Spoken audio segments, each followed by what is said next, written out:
Buenos días. Hoy retomamos la secuencia de estos videos en el marco de lo que hemos llamado Taller de Estrategias Neurocognitivas para la Excelencia Académica. No solamente dirigido a los estudiantes, sino a los profesores que también les interesa cómo apoyar a sus estudiantes en ese objetivo de alcanzar la excelencia académica. Hemos venido viendo algunos aspectos que tienen que ver con la mente, la actitud mental ante el estudio y también algunas estrategias prácticas como el tema del texto como centro del conocimiento. Y ahora pues vamos a ampliar ese tema con el punto ya muy conocido de la idea principal de un texto, fundamentalmente pues trasladándonos a lo que es el párrafo. El párrafo es definido como una unidad de texto que tiene una idea temática, la cual es explicada, desarrollada por otras ideas que acompañan, que llamamos ideas secundarias. En un texto, obviamente, no se reduce a un párrafo, pero el párrafo es, pudiéramos decir, la unidad básica de contenido y sentido que tiene un texto. Por lo tanto, es importante enfocarnos en este tema de la idea principal.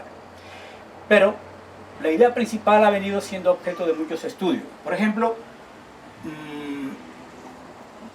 hay un estudio que se hizo en una universidad hecha por unos investigadores en este tema, que curiosamente utilizaron un texto neutro. Podemos decir un texto neutro, aquel pues que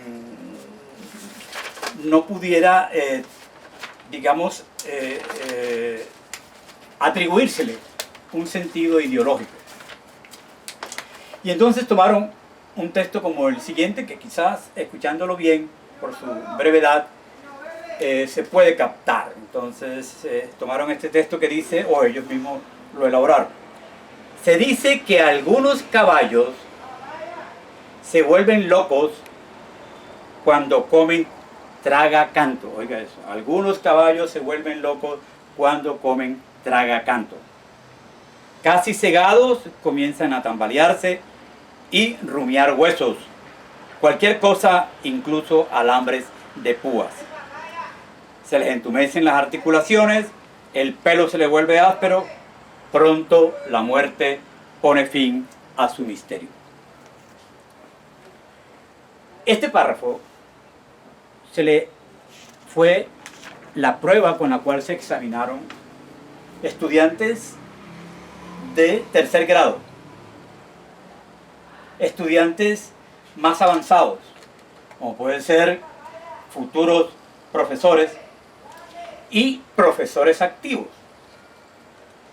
donde realmente se les pidió que hablaran o definieran cuál era la manera de rotular, identificar aquella idea que en ese trozo de los caballos que comen tragacanto sufren una serie de transformaciones, se vuelven locos, comen alambres de púa hasta morir en ese misterio.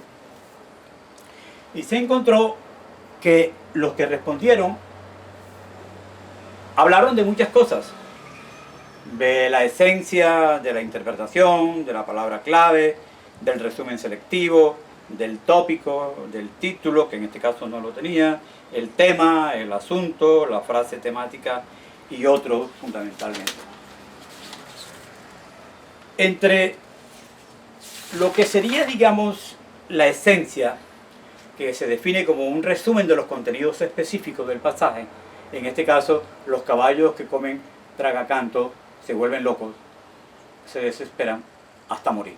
Esa es la esencia. Y en ese aspecto, profesores ya activos, futuros profesores y alumnos de sexto grado tienen una aproximación bien realmente significativa. Coinciden 17% de los profesores y 17% de los estudiantes a profesores con la idea de que esa es la esencia del texto. Y alumnos de sexto grado no se distancian como se pudiera presumir, porque presentan un 7,6%.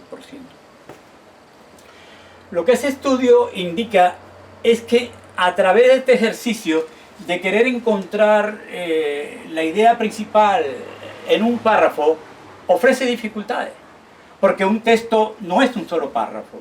Un texto, como lo hemos dicho, es un sistema de párrafos y que tienen una estructura donde hay una introducción, hay un desarrollo, hay una conclusión, hay unas estrategias de argumentación, y es eso lo que realmente interesa para el buen lector. Sin embargo, se puede hacer una prueba en pequeño, en micro. Si tomamos este párrafo que está escrito en este pizarrón, dice: ninguna sociedad se ha desarrollado exclusivamente gracias a sus líderes.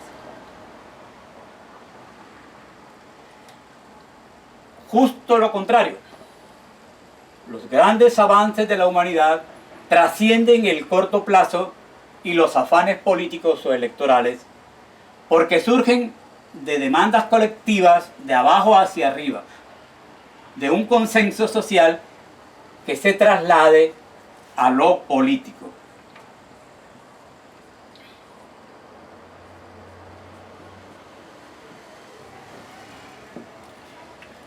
Si vamos a buscar la idea principal de este párrafo, no la ofrece el autor en una oración concreta, específica.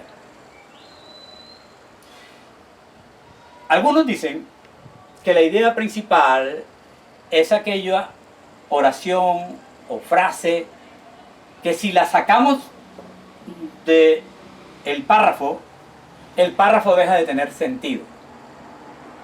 Y a mí me parece que sí, que esa es una buena manera, pero ¿para qué uno va a tratar de encontrar una frase que si uno la saca del párrafo ya pierde sentido? Bueno, mejor aprovechará en encontrarle sentido al párrafo. Y eso es lo que vamos a hacer aquí enseguida. Vemos que lo primero es que los grandes avances, mírenlo aquí, de la humanidad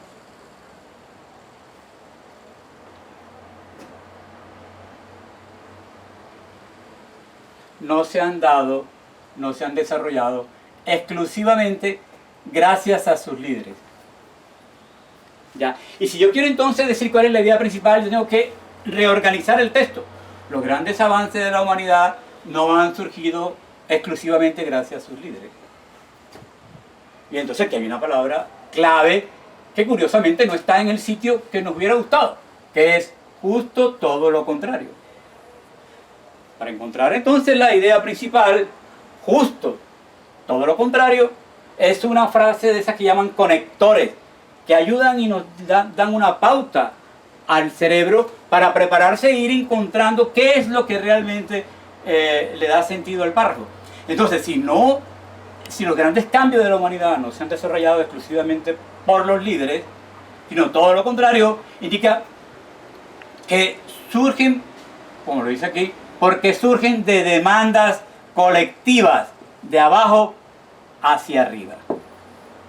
Entonces, en este párrafo, la idea principal es: los grandes cambios de la humanidad no se deben exclusivamente a los líderes, sino que surgen de demandas colectivas, de abajo hacia arriba. A lo largo de mi experiencia docente y también como estudiante, que toda la vida lo he sido y lo sigo siendo, la estrategia de ir por cada párrafo, ir encontrando la idea principal, no es muy productiva. Este es el concepto de párrafo argumentativo. Pero vamos a volver al párrafo argumentativo más adelante. La manera como un estudiante aborda el texto va a depender de los estilos de aprendizaje que ese estudiante tenga. Y el estilo de aprendizaje de los estudiantes va a cambiar de acuerdo a unos constructores de acción mental. ¿Ya? Y ha sido Cole, un investigador, que ha encontrado que esos constructores de trabajo mental pasan por el pensar, aquellas personas que se enfocan en la observación reflexiva frente a la realidad que intentan comprender. Y entonces, estas personas tienden a asimilar los elementos teóricos, generales, abstractos, ¿verdad?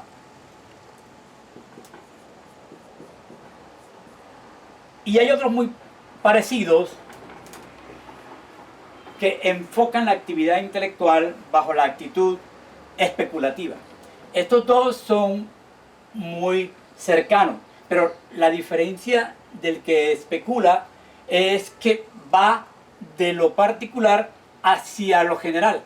El que se enfoca por el pensamiento busca normalmente las ideas fundamentales y desde allí va deduciendo. Y están otro constructor de actividad mental, que es la experimentación. Aquellos que se les facilita entender las cosas y por lo tanto un texto en la medida en que van experimentando con lo que se intenta explicar, lo que se intenta exponer dentro de ese texto. Entonces encontraríamos que estos son estudiantes que van de la práctica de las cosas y por lo tanto son aquellos que descomponen, ¿ya?, para volver a armar, y a estos estudiantes les conviene desarmar el texto, experimentar con él. Todas estas técnicas que estamos diciendo las puede hacer muy bien un estudiante que tenga una tendencia a la experimentación. Lo del párrafo principal, perdón, la idea principal, lo de descomponer el texto en el tema, el tópico, como lo vamos a ver más adelante. Y están los que les gusta crear, hacer. Entonces, como se puede ver en la diapositiva, nosotros encontramos que estos cuadrantes, hay un pensamiento divergente, ya que intenta siempre buscar otras cosas dentro de lo que está viendo en el texto. Y este se encuentra entre los que tienden al pensamiento y los que tienden a la construcción, a la creación.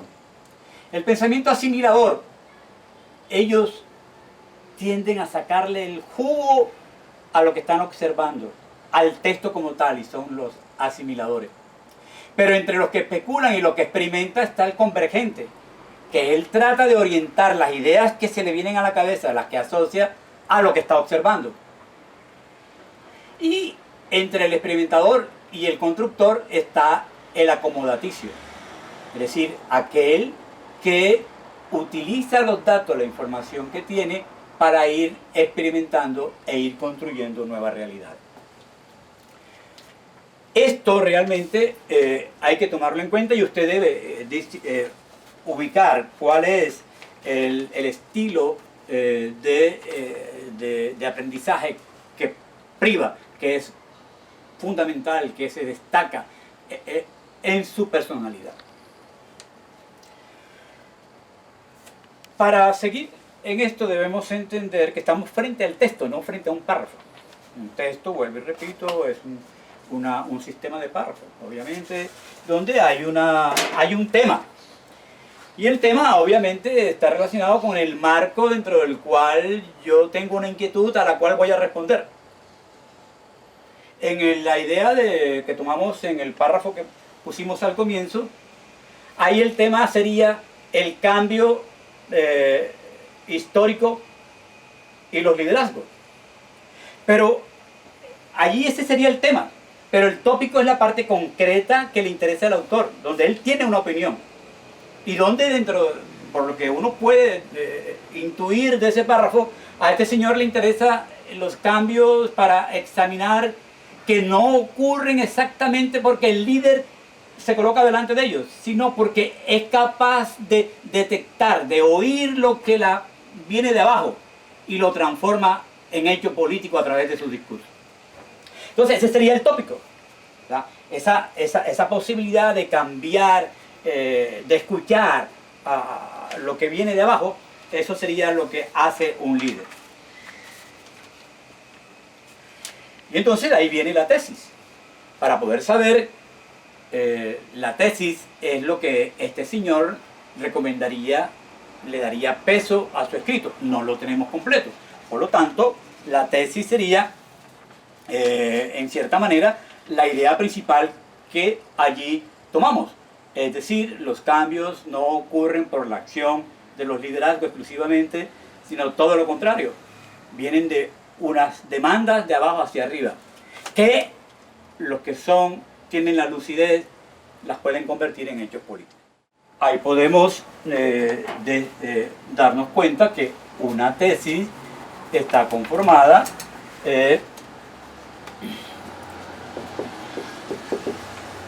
tiene el tema, ese tema deriva de un tópico, ¿verdad? Y hay dentro de ese tópico el autor, que es un tópico polémico, hay una polemia, él plantea entonces qué es lo que piensa.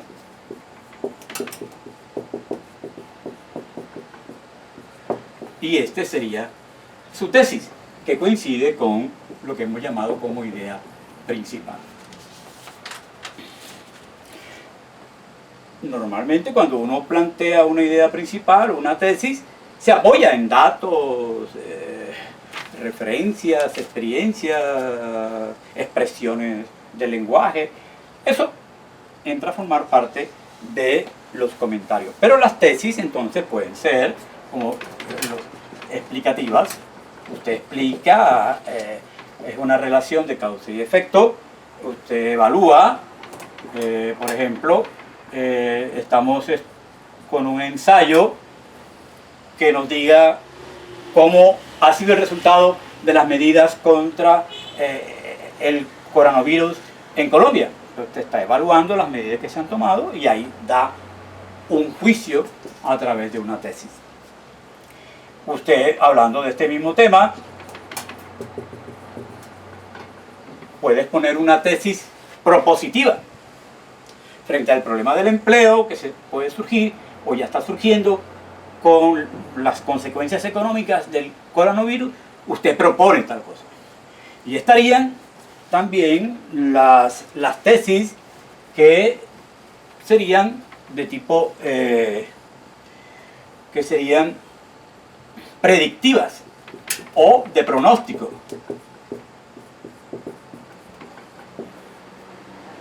La economía va a bajar en 4%, va a bajar el Producto Interno Bruto en este año en Colombia y de pronto eso se extiende hasta el próximo año. Esa es una predicción, esa sería su tesis y su tesis sería una tesis de pronóstico.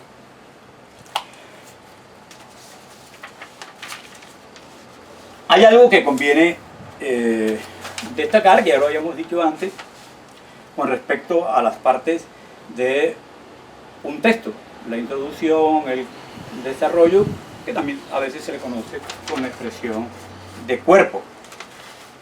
Ya hemos dicho que la introducción tiene un papel de ganarse, de crear una comunicación intelectual y afectiva con el lector. Y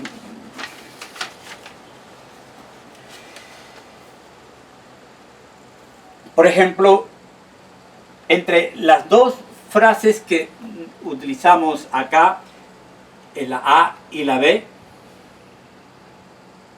yo buscando cuál es el propósito de la introducción, que debe ser fuerte, firme, que te enganche enseguida, entre estas dos, si ustedes las leen, se va a dar tiempo para que las lean.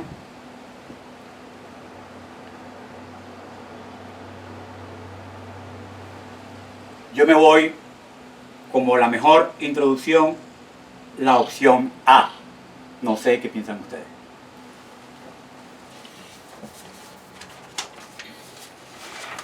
El cuerpo del ensayo, del texto, va creciendo a través de los párrafos, que deben tener, supuestamente, argumentos. La base, un argumento, nos hace ir a la historia de la retórica con Aristóteles. Él planteó un modelo de argumento, que un argumento debe tener una premisa principal, o más general, otra particular y una conclusión. Sin embargo, eso se mantiene. Ojalá todos alcancemos a desarrollar argumentos con esa estructura. Y volviendo a la idea principal que nosotros utilizamos en aquel texto, allí la premisa principal sería: los cambios en la humanidad no ocurren por acción exclusivamente de los líderes. La conclusión allí es que son movidos desde abajo, o esa sería la premisa intermedia, y la conclusión sería que los líderes que son capaces de mover a la humanidad son aquellos que saben leer esas demandas desde abajo.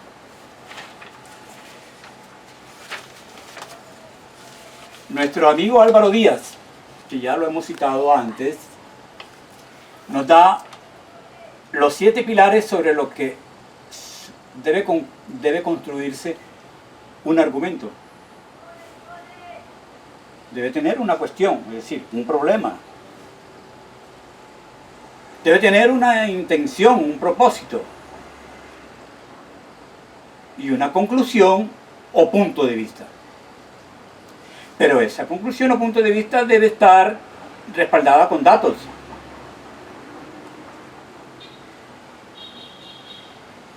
Y, obviamente, hacer uso de la refutación. Incluir las ideas contrarias. Las ideas que posiblemente ya estén también circulando con respecto al tema. Y él la refuta. Aquí hay un quinto aspecto que es el garante. El garante es un concepto relativamente nuevo de la lógica contemporánea y tendría que ver con que en la comprensión de un texto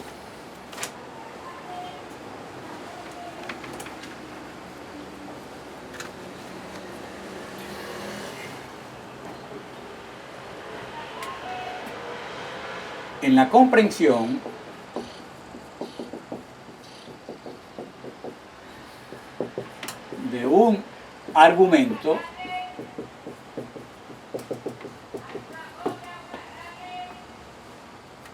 no todo lo contiene lo que se denota, es decir, lo que se denota con lo que se expresa.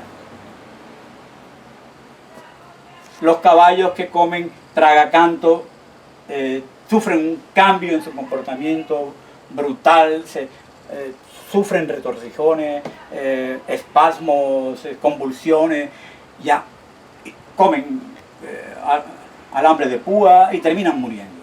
Esto lo dice el texto. Pero la connotación es importante, porque el que lee o escucha, entonces dice tragacanto. Eso es algo que suena misterioso. Esto es la connotación, lo que no está expreso. Eso forma parte de lo que se llama en la nueva lógica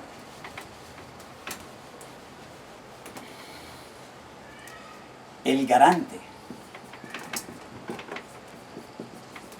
O sea, una garantía de que eso que se está expresando tiene un respaldo en la cultura, en el imaginario, y ese es uno de los defectos de esa idea principal de los amigos que la tomaron para hacer la investigación. ¿Por qué? Porque Tragacantos no le dice nada a nadie. Entonces, allí el garante es pobre, muy débil. Porque las ideas y los argumentos que tienen solidez son las que entran dentro de un marco cultural.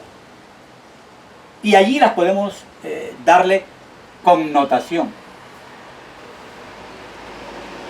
Entonces el ejercicio de la comprensión de la lectura es un ejercicio realmente apasionante, porque no solamente depende de lo que leemos, sino de lo que vamos construyendo, cómo vamos relacionando nuestra experiencia, nuestras memorias con lo que estamos leyendo.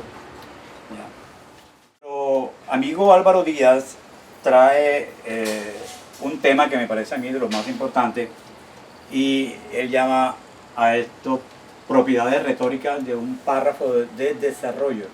O sea, desarrollo es el párrafo aquel con el cual vamos dando las razones que apoyan la tesis que tenemos sobre el tema o el problema que estamos analizando.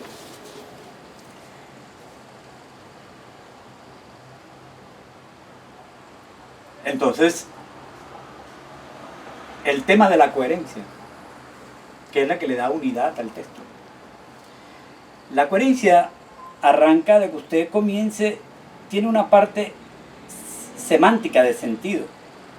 Usted no puede usar verbos que no correspondan a la acción que quiere describir. Y cuando hay varios sujetos, varias personas en la acción que usted describe, y las relaciones entre ellos, debe tener cuidado a qué sujeto se refiere. A veces hay estudiantes que escriben sobre un episodio. Los estudiantes de bioquímica en estos momentos están muy atentos a lo que ocurra en los laboratorios que investigan el coronavirus.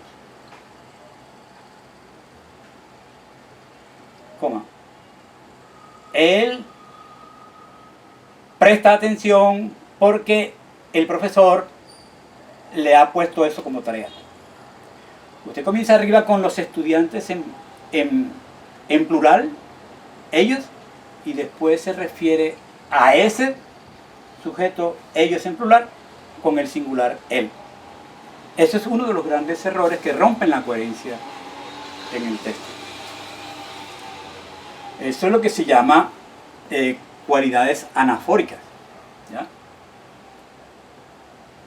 Y la cuestión se construye de esa manera también, con referencia, repeticiones léxicas, palabras que van reforzando lo que usted dijo en la frase anterior, la sinonimia, y también con los conectores. Conectores son las preposiciones, las frases, como, y de otra manera, por ejemplo, de otro modo. Estas son expresiones que no son frases ni son oraciones, pero van conectando las distintas oraciones en el párrafo para su desarrollo. Y después está una acción de la cohesión. Usted tiene que reforzar, darle énfasis a lo que dice, porque debe tomar en cuenta que el lector no tiene una atención que de manera homogénea.